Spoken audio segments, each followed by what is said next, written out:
Be prepared to get bored. Be prepared to sink or swim. Go to messy areas. You will find gold.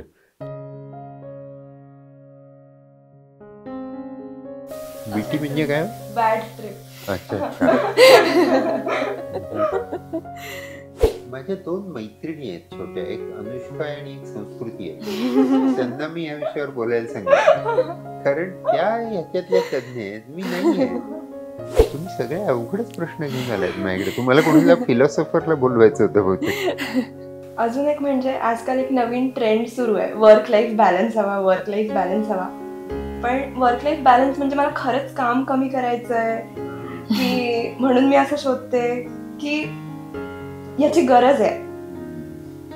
आपलं confusion होतंय हे कबूल करण्या इतका जर तो कीड तुम्ही म्हणता तुमच्या भाषेत, तो जर तेवढा जर प्रांजळ असेल तर फार प्रश्न नाही येणार. समजा सध्या जगात इतकी सगळीकडे खळबळ आणि अशांतता आहे आणि इतकी लोक मरत आहेत आणि युद्ध आहे आणि भूक आहे, आणि तर मी माझी सायकोथेरपीसाठी माझ्या डॉक्टरकडे जाऊ का नको जाऊ? स्वतःचं वर्थ किंवा स्वतःच्या सॅटिस्फॅक्शनला न्याय देण्यासाठी गेलं पाहिजे आणि त्यातनं पुढे काहीतरी मी अधिक चांगलं करू शकणार आहे. मीच जर नीट नसेन तर मी इतरांना मदत काय करणार? अणूला कळत नाही तुम्ही त्याचा बॉम्ब करणार आहे का वीज तयार करणार आहे. नाहीतर इंडिपेंडन्स म्हटलं तर खरं पाहिलं तर लिमिटलेस रिस्पॉन्सिबिलिटी असा त्याचा अर्थ येतो. ते म्हणतात की money is a good servant but a bad master. की सोशल मीडियामुळे खूप फायदे होतात. तुम्हाला गोष्टी खटाखट कळतात म्हणून तुम्हाला त्याचं मोल वाटत नाही. तुम्ही सगळे हल्ली त्याला धरून धोपटायची फॅशन आहे. कुठली एक सर्टन टेस्ट आपल्याला काय करिअर करायला पाहिजे हे ठरवू शकते का? इंटरेस्ट इन्व्हेंटरी वेगळी आणि ॲप्टिट्यूड टेस्ट वेगळी. इंटरेस्ट म्हणजे माझी आवड कशात, कल म्हणजे मला त्याच्यात आहे का गती. तुम्ही आतून बाहेरून जितके प्रांजळ राहाल तितके मानसिकदृष्ट्या सुद्धा तुम्ही निरोगी राहाल. प्रत्येकाच्या मनातच थोडाफार संघर्ष आणि चिंता असतात. ॲक्च्युअल आणि डिझायर्ड याच्यामध्ये नेहमीच गॅप असते. तर रिबेल म्हणजे नक्की काय असतं? म्हणून तरुण जे असतात ते का महत्त्वाचे असतात, तर ते जुन्या सगळ्या गोष्टींची परीक्षा करतात, त्यांना चॅलेंज करतात, नवीन विचार करतात आणि करून बघतात प्रयोग. किंवा तो एक प्रोटेक्टिव्हनेस आहे किंवा जी केअर आहे तुम्हाला वीक करते. हो, किंवा तुम्हाला कुठे जाण्यापासून रोखतंय. इम्युनायझिंग आहे असायच्याऐवजी पॅरालायझिंग आहे तुमची केअर. तुम्ही ओव्हर प्रोटेक्टिव्ह आहात. हळवेपणा ही ताकद पण आहे मोठी. सेन्सिटिव्ह येट स्ट्रॉंग म्हणजे मग तुम्ही रेझिलियंट होता. धनाचं काय होतं ह्या जगामध्ये, तर एकतर तुम्ही दान करता, भोग घेता स्वतः त्याचा, किंवा नाश होतो त्या धनाचा. कुठलंही धन असू दे, कुठल्याही प्रकारचं. जो देत पण नाही, स्वतः पण उपभोग घेत नाही, त्याचं धन नाश पावतं. साध्या साध्या गोष्टींनी ट्रॉमा झाला असं वाटणं, याला इलाज केला पाहिजे नक्की. पण त्या सगळ्याच्या आधीचं गृहीतक असं आहे की समोरच्या माणसाला असं नको वाटायला की माझ्या दुःखाला, वेदनेला तुम्ही अंडर एस्टिमेट करताय. ऑब्जेक्टिव्हिटी आली, पण त्याबरोबर काही गमावलं पण का तुम्ही? तर हो, आम्ही रिझनिंग तपासतच नाही आता, पण तुझं थिंकिंग त्या पद्धतीने झालं का नाही हे तपासलंच जात नाही. त्यामुळे मेथडला मार्क असतात हे विसरून नाही चालणार. प्रत्येक क्रांतिकारक विचार हा खरंच तेवढा क्रांतिकारक असणार आहे का? मला वाटतं की त्यांचं मला पटत नाही. ह्याच्या मागे माझेच कुठेतरी लपवण्यासारखे दोष आहेत का? प्रत्येकाला माहीत असतं आपण कुठे चुकतो ते, याच्यावर माझा विश्वास आहे.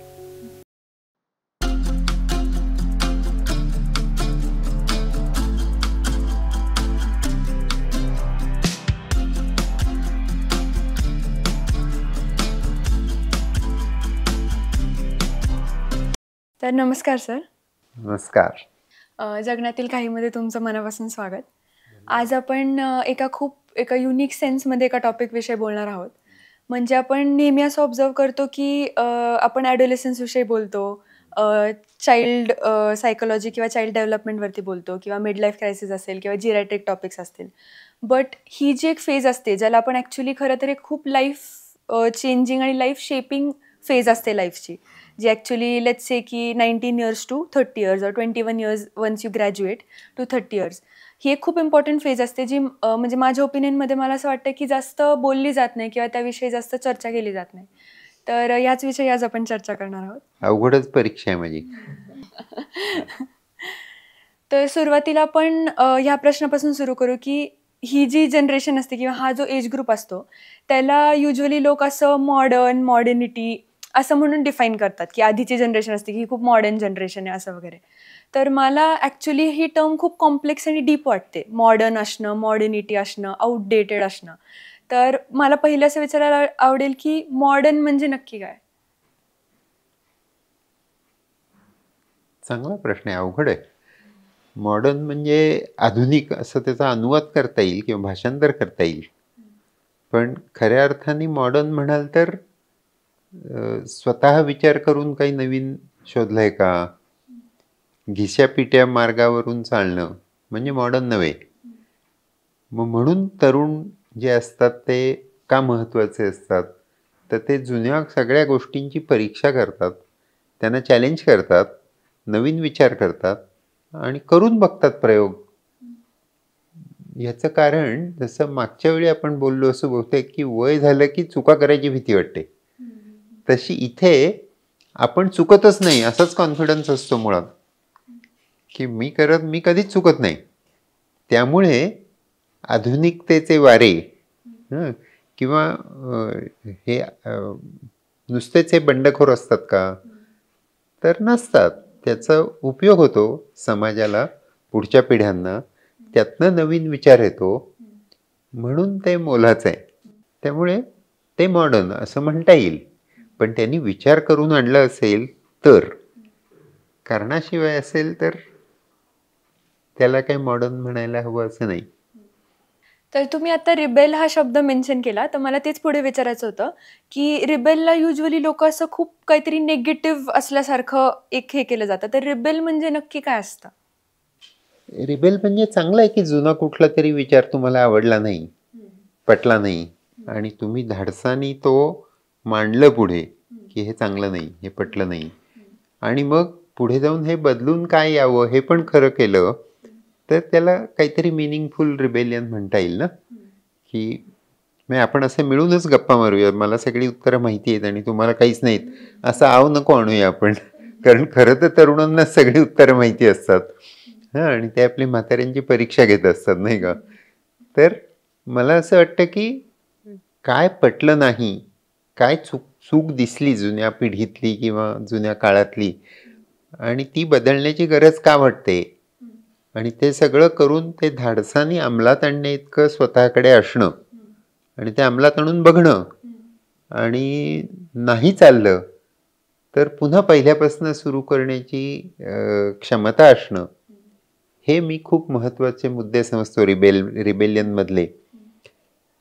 ह्या बाबतीत तरुणच सगळ्यात चांगले असतात, कारण त्यांच्या पुढे खूप मोठं भविष्य असतं उभं. त्यामुळे त्यांना भीती नसते, चुकलं तर काय परत करू, ही ब्रँच नाही आवडली दुसरी घेऊ, असं ते करू शकतात. 2 ब्रँचमध्ये लागोपाठ मास्टर्स PhD करू शकतात, प्रॅक्टिस तिसऱ्याच ब्रँचमध्ये करू शकतात.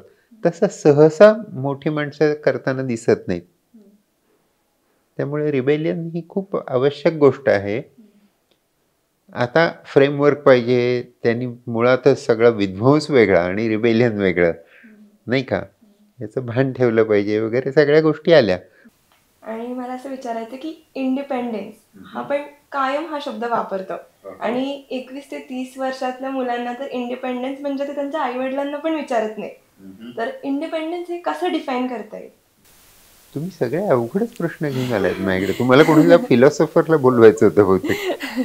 इंडिपेंडन्स हा शब्द आपण खूप वापरतो हे खरं आहे, पण स्युडो इंडिपेंडन्स नावाचा पण एक शब्द सायकॉलॉजी सायकियाट्रीमध्ये आहे. म्हणजे मी स्वतंत्र आहे असं दाखवण्यासाठी म्हणून खूपदा युवक कधी तुम्हाला बिनधास्त आव आणलेले दिसतील. मग ड्रेसिंग कूल असलं पाहिजे, हेअरस्टाईल कूल असली पाहिजे, हातात सिगरेट पाहिजे. तुम्ही सगळेजण म्हणता की काय अमुक पद्धतीने ड्रेसिंग केलं पाहिजे, तर मी नेमकं त्याच्याकडे दुर्लक्ष करू, कसे पण राहू, असं करू शकतात. मग ते रिबेल पण झालं आणि इंडिपेंडंट आम्ही आहोत हे पण झालं, असं सगळंच म्हणायचं एकत्र. पण तसं नाही. मला वाटतं इंडिपेंडन्स हा शब्द तसा निगेटिव्ह असेल की मला कोणावर अवलंबून नाही राहायचं आहे. व्हेरएज सेल्फ रिलायन्स म्हणजे मी स्वतःवर अवलंबून आहे किंवा स्वावलंबी आहे असं होतं. नाहीतर इंडिपेंडन्स म्हटलं तर खरं पाहिलं तर लिमिटलेस रिस्पॉन्सिबिलिटी असा त्याचा अर्थ येतो की मी नाही अवलंबून कोणावर. अरे म्हणजे तू सगळ्याला जबाबदार आहेस आणि जे काय होईल ते सगळं तुलाच पुढे न्यायचं आहे. अशा सगळ्या अर्थाने बघितलं तर तो चांगला शब्द आहे. आणि इंडिपेंडन्समध्ये नेहमी एक पेरेंट आणि किडचं जे रिलेशनशिप असतं ते चेंज होतं एका पॉईंटला. हां. आणि त्या किडला किंवा त्या अडल्टला एक एक्सपोजर पण मिळत असतं बाहेरच्या जगामध्ये, की ते घरचे एक गोष्ट सांगतायत, आपण एक गोष्ट ऐकतोय, आपले टीचर्स एक गोष्ट सांगतायत. तर ह्या सगळ्यामध्ये हे पण एक कन्फ्युजन होतं की नक्की कोणाचं ऐकायचं, तर ते कसं ठरवावं. आपलं कन्फ्युजन होतंय हे कबूल करण्या इतकं जर तो किड तुम्ही म्हणता तुमच्या भाषेत, तो जर तेवढा जर प्रांजळ असेल तर फार प्रश्न नाही येणार की मी कन्फ्युज्ड आहे, मला कळत नाही कोणाचं ऐकावं ते. पण तसं होत नाही सहसा. ते फक्त यांच्यामुळे माझं नुकसान झालं, हे माझ्या वाईटावरच आहेत किंवा यांना मला चांगलं झालेलं बघायचंच नाही आहे, अशा टोकाला जर गेलं तर ते निश्चित नुकसानी परत घेऊन जातं. हे सगळं तुमच्या मजदुरावर अवलंबून आहे की तुम्ही त्या प्रश्नाच्या किती बाजू बघाल आणि त्याला तुम्ही कसं उत्तर शोधाल. तर जरूर बंडखोरी आणि इंडिपेंडन्स ह्या गोष्टी चांगल्याच आहेत. त्याचं पुढे लक्ष पाहिजे, फॉलोअप पाहिजे. त्यातनं शिकलो काय मी आणि पुढे काय कोर्स घेतला ह्याच्यावर ठरेल की हे चांगलं होतं का नव्हतं. म्हणजे कधी कधी हे जजमेंट रेट्रोस्पेक्टिव्ह असतं, म्हणून त्याला प्रश्न येतो की याच्यात एवढी वर्ष माझी निघून गेली असं नंतर वाटू शकतं. याचं भान सुरुवातीला असेल तर तो माणूस चांगलं करेल की मी याच्यासाठी किती वेळ देऊ किंवा मी कोणाचं ऐकू. पालक वाईट आहे, ठीक आहे, मग पालक सबस्टिट्यूट असं कोणी आहे का बाहेर. तू म्हणालीस की टीचर, मग टीचर चांगला असेल आणि ते जर जमलं तर चांगली गोष्ट आहे, नसेल तर काउन्सिलर. म्हणजे पूर्वीच्या काळी असं म्हणूया की सगळे संस्कार ज्याला म्हणायचं ते देण्याचं काम हे फॅमिलीचं होतं. हां. आणि त्यातनं जे होत नाही ते काम शिक्षणाने करावं आणि शिक्षणाकडनं जे सुटून राहतं ते काम थेरपीने करावं. तर ह्या गोष्टींना बायोलॉजिकल बेसिस जास्त असतो, त्याला औषधाची मदत लागते. त्यात काही प्रश्न असेल तर एखादा इम्पल्सिव्ह आहे खूप तर त्याला मदत होते. पण कॅरेक्टरच्या ज्या गोष्टी आहेत म्हणजे स्वतःच्या गोष्टी सोडून पलीकडे विचार करता येणं, सेल्फ ट्रान्सेंडन्स, कोऑपरेटिव्हनेस, सेल्फ डायरेक्टेडनेस, माझं मी ठरवणार आहे, माझी मी दिशा धरणार आहे, ह्या गोष्टी ह्या थेरपीनं बदलू शकतात, ह्या शिक्षणानं बदलू शकतात, ह्या फॅमिली शिकवते आणि ह्या घडवण्याच्या गोष्टी आहेत.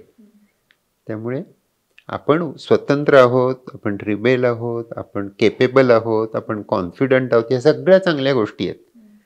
फक्त ह्या सगळ्यातनं गेलेले आणि तसेच इक्वली कॉम्पिटंट असलेले पूर्वी पण होते आणि पुढे पण असणार आहेत, याचं भान युवकांनी ठेवलं तर प्रश्न येणार नाही. आपण युनिक आहोत असं नाही वाटतं. पण जेव्हा आपण त्या चौकटीच्या बाहेरनं विचार करण्याचा प्रयत्न करत असतो किंवा एक दिशा ठरवायचा प्रयत्न करत असतो, that sometimes actually a lot of time comes with the cost of एका दुसऱ्या पर्सनसोबत, ते पेरेंट असो, फ्रेंड्स असो, कोणी असो, it comes at the cost of spoiling that relationship with them. की असं नाही की ते पर्सन नेहमीच तुमच्यासोबत ॲग्री करेल किंवा असं काही. मनातले शब्द बोललीस, स्पॉइलिंग द रिलेशनशिप किंवा इंटरजनरेशनल कॉन्फ्लिक्ट. तर ह्याच्यामध्ये मला वाटतं दोन्ही जनरेशन्सच्या जबाबदाऱ्या आहेत, त्या दिसत नसल्या तरी आहेत. जसं आत्ता आपण युवकांनी काय जबाबदाऱ्यांचं भान ठेवावं याविषयी बोललो, तसं वरच्या पिढीनी पण काय लक्ष ठेवलं पाहिजे की ह्यांना आत्ता हे रिबेल करावं असं वाटणार आहे, यांना आपल्या चुका दिसणार आहेत, यांना आपल्यापेक्षा मित्रांचे आईवडील आयडियल वाटणार आहेत, आपल्यापेक्षा यांना एखादा टीचर आयडियल वाटणार आहे, हिरो वर्शिपचं वय आहे, ठीक आहे करू दे. हां, त्यांनी काही चुका केल्या तर जाणीव देणं हे आपलं काम आहे, पण त्यांनी ऐकलंच पाहिजे असा हट्ट करू नये. पण ह्या चुका प्रत्येक ॲडल्ट सुद्धा केव्हा तरी करतच असतो. आणि मी अजून तरी असा आईबाप पाहिला नाही, इन्क्लुडिंग मी स्वतः, की ज्यानं एकही चूक नसेल केली मुलं वाढवताना. आणि ते कबूल करणे इतका मोकळेपणा त्यांच्याकडे पाहिजे. आणि शिवाय थोडासा संयम आणि थोडासा सहनशक्ती जास्त हवी, थोडासा मनाचा मोठेपणा जास्त हवा, की तू काही कर चूक बाळा, मी आहे तुझ्या पाठीशी. म्हणजे ती चूक स्वतःच्या बाबतीतली असेल तर, तू लोकांच्या समाजाच्या विघातक काहीतरी केलंस तरी मी तुझ्या पाठीशी आहे असा सिग्नल नाही. पण तुझ्या आयुष्यात तू काय आपटी खाल्लीस, नुकसान झालं, काय झालं, तर मी आहे तुला, हे तुझ्या मनात, म्हणजे तो हारला मुलगा बाहेर जाऊन किंवा मुलगी, तरी त्यांना परत यावंसं वाटलं पाहिजे आईबापांकडे. इतकं आईबापांनी आपलं हे सांभाळलं पाहिजे. नापसंती असू दे किंवा विरोध असू दे, किंवा हे जर टाळता आलं तर फारच छान. की हे वैचारिकदृष्ट्या एकदा सौम्यपणे सांगितलं, मला थोडं वेगळं वाटतं बाबा, पण भावनिकदृष्ट्या नाही, तुला जे वाटतं ते तू कर, आम्ही आहे तुझ्या पाठीशी, चुकलास तर शिकशील त्यातनं. तो टेक होम मेसेज तुझ्यापाशी राहू दे एवढी आम्ही प्रार्थना करतो. किंवा तो एक प्रोटेक्टिव्हनेस आहे किंवा जी केअर आहे ते कधी कधी असं वाटतं की तुम्हाला वीक करतंय हो, किंवा तुम्हाला अगदी कुठे बरोबर. जाण्यापासून रोखतंय. इम्युनायझिंग आहे असायच्याऐवजी पॅरालायझिंग आहे तुमची केअर. हां, तुम्ही ओव्हर प्रोटेक्टिव्ह आहात. हं. पुढे येऊ द्या.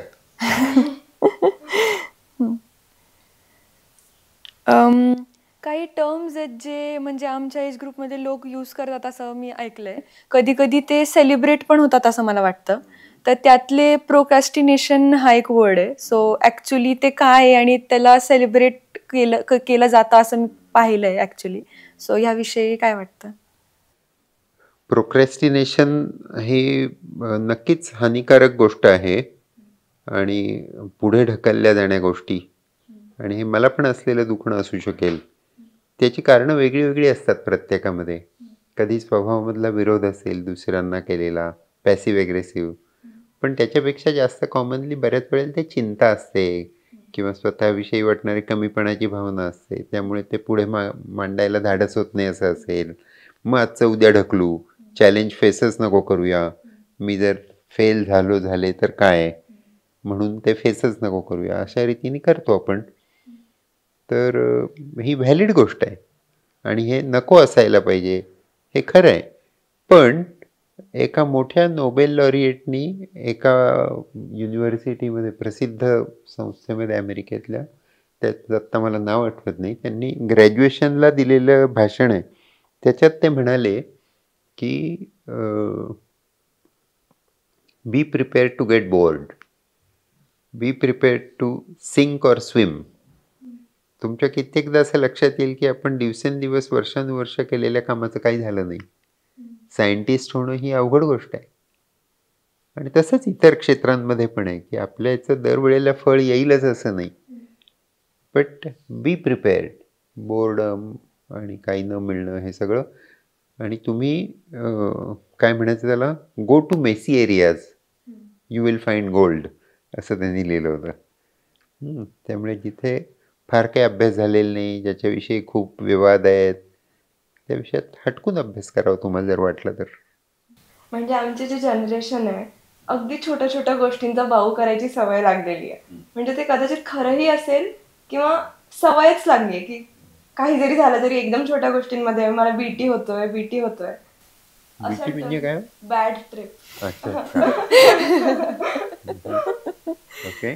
तर हे एक्झॅजरेशन आहे की हे खरंच एक्झिस्ट करतं. मी हा शब्दच पहिल्यांदा ऐकला.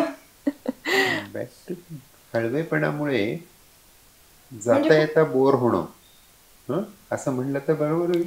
किंवा एखादा छोटा टास्क केला तरी तो असा खूप काहीतरी मोठं आपण असं काहीतरी केलं आणि त्याच्यामुळे खूप त्रास झालाय असं एक. तेच ना, म्हणजे छोट्या गोष्टींचा बाऊ करणे म्हणतात तुम्ही जसं, किंवा बरं, मला वाटतं की ह्याला कदाचित वरची पिढी पण जबाबदार असेल की आम्ही तुमच्या मनात अशा अपेक्षा निर्माण करून दिल्या की तुमच्या समोरचा मार्ग हा निर्वेध आहे, तुमच्या आयुष्यात अडचणच येणार नाही, आम्ही एवढं करून ठेवलंय तुमच्यासाठी, हे खरं करून ठेवलंय म्हणून तुम्हाला समाधान वाटण्यापेक्षा आम्हाला गर्व वाटावा म्हणूनच आम्ही बोलतो का? हे मला गंमत वाटते खूपदा. त्यामुळे तसा आपण विचार करूया की असं यांना नको वाटायला. साध्या साध्या गोष्टींनी ट्रॉमा झाला असं वाटणं, ह्याला इलाज केला पाहिजे नक्की, पण त्या सगळ्याच्या आधीचं गृहीतक असं आहे की समोरच्या माणसाला असं नको वाटायला की माझ्या दुःखाला, वेदनेला तुम्ही अंडर एस्टिमेट करताय, तुम्ही कॅज्युअली घेताय, असं नाही चालणार. तुमची वेदना मला पूर्ण समजली आणि मी पूर्णपणे जाणू शकतो की त्याचा किती त्रास होऊ शकतो. पण असं वरचेवर होत असेल आणि छोट्या गोष्टींनी होत असेल तर माझा हळवेपणा जास्त आहे का, हा प्रश्न पडला पाहिजे. कॉग्निटिव्ह डिसोनन्स नावाची कल्पना जी असते त्याच्यामध्ये असं असतं की आम्हाला ज्या काळी ते शिकवलो मी त्या काळातली माहिती सांगतोय, तपासून घ्या. तर त्याच्यामध्ये असं असतं की प्रत्येकाच्या मनातच थोडाफार संघर्ष आणि चिंता असतात. ॲक्च्युअल आणि डिझायर्ड याच्यामध्ये नेहमीच गॅप असते. तर आपल्याला प्रत्यक्षात जे माझ्याकडे आहे आणि जे असलं असतं तर आवडलं असतं ह्याच्यामध्ये अंतर असणार आहे. ते अंतर जर फारच जास्त असेल तर मी डिमोटिवेट होऊन जातो. मला वाटतं की काही हे होणार नाही आहे यातनं पुढे, जाऊ दे, मग मी प्रयत्नच सोडून देतो. ह्या उलट जर असं झालं की मला पाहिजे ते सगळंच मिळालेलं आहे, मला काहीच मिळवायचं नाही आहे, मग आता कशाला मला हे कष्ट करायला सांगतायत, किंवा मी का अभ्यास करावा, माझ्याकडे असं याच्याहून वेगळं मी काहीच करणार नाही, किंवा हे मला जे शिकायचं होतं ते सगळंच येतं आहे, तर मग मला बोर्डम अनुभवायला येतं, किंवा जे मजा तुम्ही सो कॉल्ड म्हणता त्या सगळ्याच माझ्या करून झाल्या आहेत, तर मग मला थ्रिलच वाटत नाही कशामध्ये. मग थ्रिल वाटण्यासाठी माणसं डेंजरस गोष्टी करू शकतात, जसं की व्यसन असेल, किंवा जोरात ड्रायव्हिंग असेल, किंवा क्षमता नसताना घेतलेले रिस्क असतील. तर हे सगळं जे आहे हे सगळं तुम्हाला बीटी वाटली, तुमचा शब्द बीटी होता जो मी आज शिकलो तुमच्याकडून नवीन, तर त्यामुळे होऊ शकेल तर ते बघायला पाहिजे आणि स्वभावावर काम केलं पाहिजे. आमच्या काळी बीटी म्हणजे फक्त बॅड ट्रिप, म्हणजे कधी कधी कॅनॅबिस घेतल्यानंतर येणारा वाईट अनुभव, जो एरवी चांगला येईल असं वाटलं होतं, मज्जा येईल, आनंद होईल आणि चांगले भास होतील, त्याच्याऐवजी उलटच झालं. संशय, भीती आणि असं वाटलं दुःख, दॅट इज बॅड ट्रिप असं आमच्या वेळी होतं. आणि थोड्या गोष्टींनी ट्रॉमाटाईज होणं हे सध्या दिसतं कॉमनली, कारण हळवेपणाला तुम्ही काय कराल, आणि सगळे तुम्ही प्रोव्हाइड जरी सगळ्या गोष्टी केल्यात तरी मुळात व्यक्तिमत्वातच जर हळवेपणा जास्त असेल तर त्याच्यासाठी काहीतरी लागेल. नाजूक तब्येत असणं या गोष्टीचं एक अंग आहे हळवेपणा हा. दरवेळेला हळवी असलेली माणसं नाजूक तब्येतीची असतील असं नाही. हळवेपणा ही ताकद पण आहे मोठी, की तुम्हाला तुमच्या इमोशनचा काय बॅरोमीटर किंवा काय हा इतका सेन्सिटिव्ह आहे की थोडंसं काही झालं तर तो हलतो, हल्ल्यावरती दीर्घकाळ हल्लेलाच राहतो आणि त्यांनी तुमच्या वागण्यावर पण परिणाम होतो. ही फुल डेफिनेशन झाली सेन्सिटिव्हिटीची. पण त्यांनी दरवेळेला वीकच असलं पाहिजे असं नाही. सेन्सिटिव्ह येट स्ट्रॉंग, म्हणजे मग तुम्ही रेझिलियंट होता. म्हणजे ताण आला तरी त्या ताणातून मी बाहेर पडून उभा राहू शकलो पाहिजे. म्हणजे जुन्या पिढीतली माणसं सांगायची, रडतो काय, तुला उखळात घातलं आणि मुसळाने काढलं तर 7 घाव चुकवून मुसळावर चढता यायला पाहिजे, रडू नको. तर हे आपल्याला जमेल इथपर्यंत. आता जर अशी आजी आजोबा नाही राहिले तर हे डॉक्टर आपल्याला मदत करू शकतात किंवा सायकोलॉजिस्ट मदत करू शकतात की तुम्ही असे व्हा. हे शक्य आहे, चांगलं आहे. याच्या उलट असं पण कधी कधी होतं की जर तुम्हाला खरंच दुःख वाटत असेल तर त्या दुःखाचा गिल्ट घेतला जातो, कारण there is always some greater pain someone else is having. म्हणजे आता जर मला काहीतरी पेन होतंय तर मला असं नेहमी वाटणार की नाही, दुसऱ्यांना बाकीच्यांना किती दुःख आहे, माझं तर काहीच हे नाही. असं एक दुसरं टोक पण आहे या गोष्टीचं. तर ह्याच्यासोबत कसं डील करायचं? आता तू मला जास्तीत जास्त अवघड प्रश्न विचारते, तर मी पण तुला आता उलटा प्रश्न विचारतो.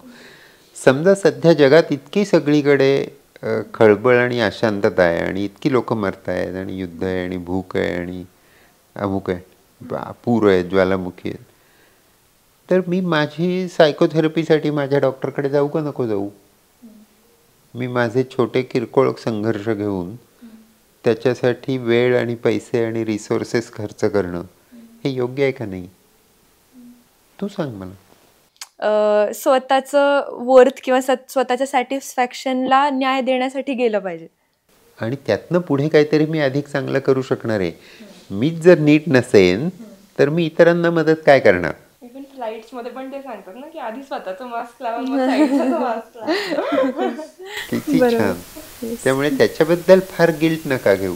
याचा अर्थ तुम्हाला वेळ खूप आहे, तुमची बुद्धी जास्त आहे आणि तुम्हाला काम पुरेसे नाहीये, उठा आणि कामाला लागा. काहीतरी काम शोधा, नवीन कोर्स करा. तुम्ही मगाशी जेव्हा आपण रिबेल बद्दल बोलत होतो तेव्हा एक म्हणजे एक ड्रेसिंग अप करणं किंवा peoples appear a certain way हा एक विषय चालला होता. तर ह्याच्यामध्ये असं म्हणलं जातं की जसं तुम्ही अपिअर होता किंवा जसं दिसतं तसंच तुम्ही, म्हणजे ते तुमच्या मनाचं रिफ्लेक्शन आहे. तर ह्या स्टेटमेंटमध्ये म्हणजे किती तथ्य आहे की तुम्ही जे मनात विचार करता जे ते तुमच्या पर्सनॅलिटीमध्ये, जे तुमच्या ड्रेसअपमध्ये रिफ्लेक्ट होतं का? दरवेळेला होतं असं नाही. तुम्ही आतमध्ये ड्रेसिंग आणि दिसणं हा फक्त ॲपिअरन्सचा भाग झाला. ॲपिअरन्सला किती महत्त्व देत आहे हा अजून एक मुद्दा झाला. पण त्याच्या मागे तुमचा विचार काय आहे आणि त्याच्या मागे तुमची भावना काय आहे, या दोन अधिक महत्त्वाच्या आणि पहिल्यापेक्षा जास्त महत्त्वाच्या गोष्टी आहेत. हां, ॲपिअरन्स, आज मी फॅन्सी ड्रेस आहे म्हणून मी आज असंच हा ड्रेस घालून चालली आहे, पण मनात माझ्या विचार आहे की काय मागे लावलं उगाच आणि सगळ्यांनी केलं आहे मला म्हणून करायचं आहे. हां, आणि त्याच्या मागची भावना अशी आहे की मला खरं तर ह्या बरोबरीच्या लोकांबद्दल, लोकांच्या विषयी पण रिबेलियसच वाटतं आहे, पण मला ग्रुपमधून बाजूला टाकलेलं नको आहे म्हणून नीड टू कन्फर्म ही जास्त आहे माझ्यामध्ये, म्हणून मी इतरांसारखं राहतो, म्हणून मी तसं करतो.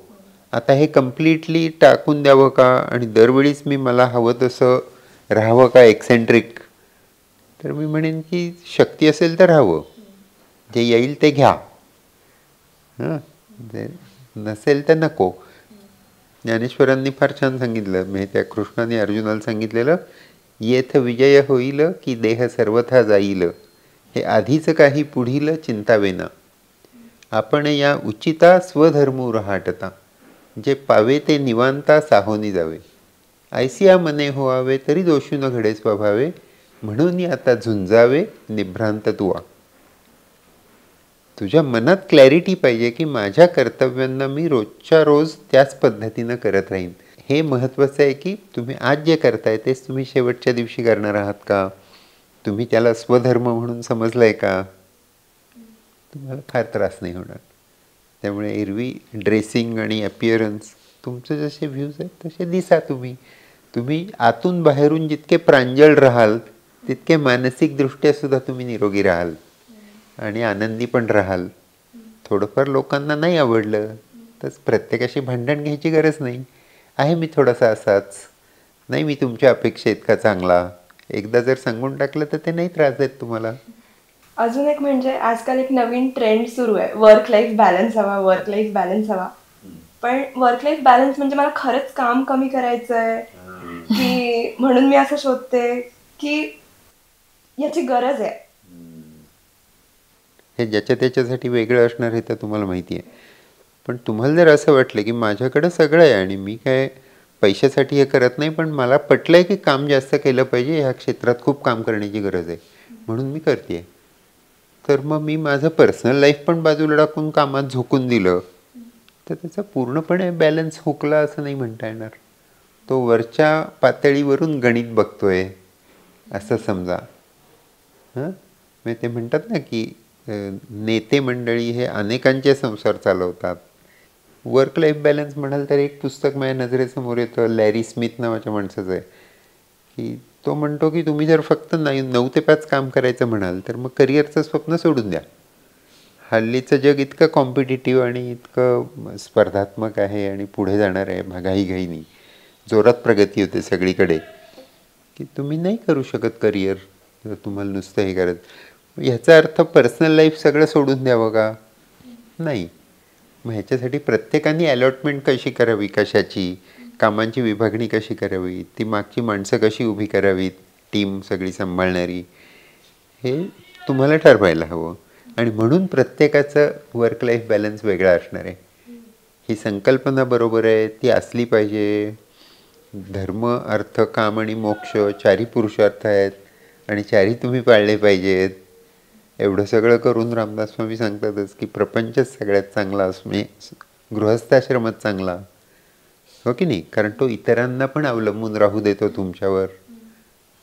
तुम्ही ठरवा की उदास विचारे वेच करी, जोडोनिया धन उत्तम व्यवहारे, उदास विचारे वेच करी. उदास म्हणजे निराश नव्हे, उदास म्हणजे अटॅचमेंट न ठेवता ते खर्च करा. जोडोनिया धन उत्तम व्यवहारे, तुम्ही चांगल्या मार्गाने मिळवा. उदास विचारे वेच करी म्हणजे त्याच्यामध्ये हे नाही असलं पाहिजे फार पराकोटीचा स्वार्थ किंवा पराकोटीचं स्वतःचं सगळं सोडून दिलं आहे, हे दोन्ही योग्य नाही.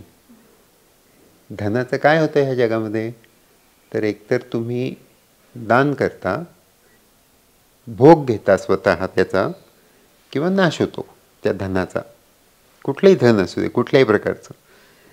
जो देत पण नाही, स्वतः पण उपभोग घेत नाही, त्याचं धन नाश पावतो.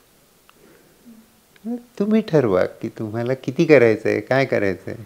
आणि ह्या प्रत्येकाला माझा मी जबाबदारी हे कधीच विसरू नका. सल्ले सगळ्यांचे घ्या, करताना तुम्ही करताय हे विसरू नका. तसंच प्रेम प्रकरणात पण मी सांगतो, तुम्ही तिथे झाला तर बहुतेक पुढचा प्रश्न तुमचा तोच असेल. दरवेळी आनंद व्हायला हवे. नंतर एक्सप्लॉइटेड वाटलं तर मग तक्रारी होतात. तुमचं तुम्हाला कळतं चांगलं काय आहे, वाईट काय आहे, कशात आहे. प्रत्येकाला माहीत असतं आपण कुठे चुकतो ते. याच्यावर माझा विश्वास आहे. पुढचा प्रश्न म्हणजे ॲक्च्युली पैशांबाबतीतच होता, की ह्या पॉईंटला म्हणजे जेव्हा करिअर आणि पैसा हा जो एक विषय सुरू असतो, की बाहेरचे लोक ॲडवाईस करत असतात किंवा स्वतःला पण वाटत असतं की या गोष्टीमध्ये पैसा आहे किंवा पैसा नाही आहे. आणि मग कधी कधी जे आपले पर्सनल प्रेफरन्सेस असतात ते त्याच्यासोबत अलाईन होत नाहीत. पैसा कन्सिस्टंट असतो. तर ह्या सगळ्यामध्ये कसं चॉईस करावा? फिलॉसॉफर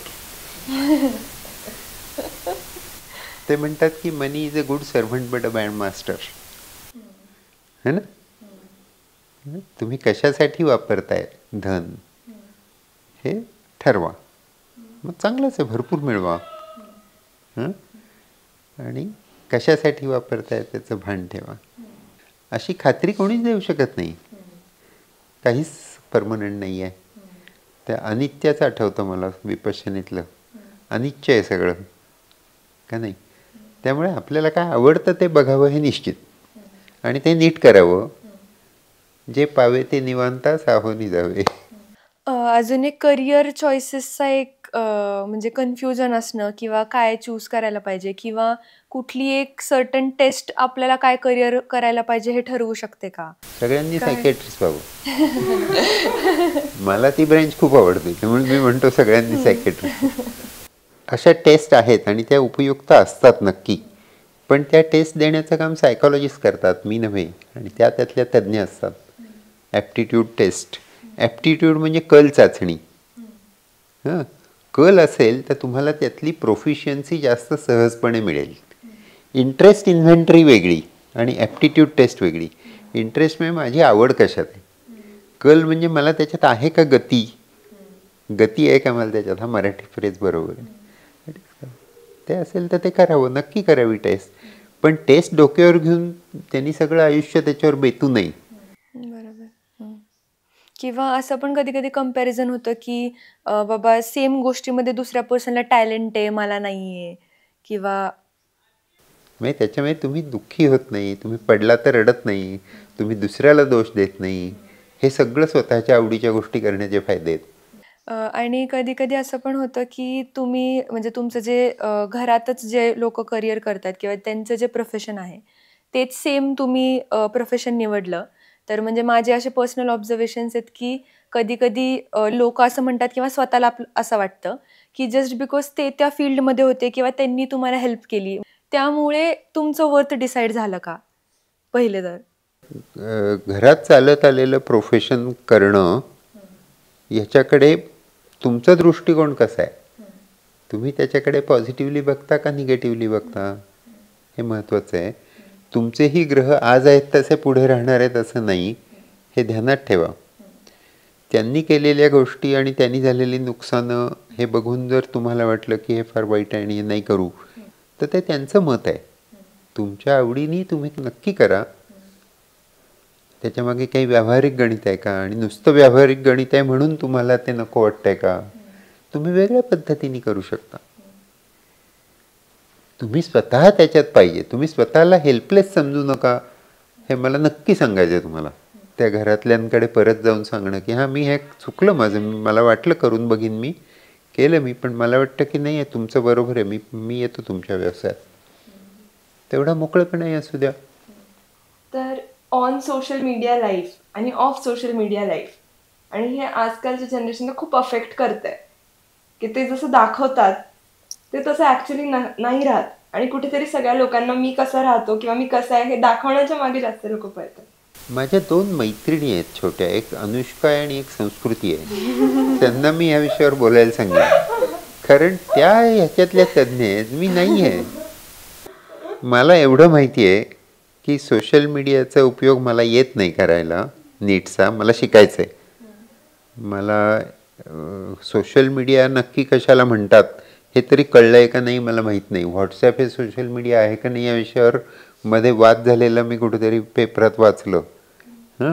त्याची ऑफिशियल वय काय आहे, प्रत्येकाची परवानगी लीगल एज काय आहे, प्रत्येकाची वेगळी आहेत. पण एवढं नक्की की सोशल मीडियामुळे खूप फायदे होतात, खूप फायदे होतात. तुम्हाला गोष्टी खटाखट कळतात, त्याच क्षणी जगाच्या दुसऱ्या टोकात कळतात, म्हणून तुम्हाला त्याचं मोल वाटत नाही. तुम्ही सगळे हल्ली त्याला धरून धोपटायची फॅशन आहे. त्यात खूप मोलाचं काम ते करतात. कसं वापरायचं, किती वापरायचं, काय कंटेंट ठेवायचा, विवेक तुमचा पाहिजे. तुम्ही आता AI विचाराल मला की AI आलं तर काय म्हणून, अहो तिथेही तेच उत्तर आहे की तुम्ही त्याला काय कामाला लावता हे तुम्ही ठरवा. अणूला कळत नाही तुम्ही त्याचा बॉम्ब करणार आहे का वीज तयार करणार आहे. आता हा जो एक पार्ट आहे की रोमॅन्टिक रिलेशनशिप्स किंवा मॅरेज, हा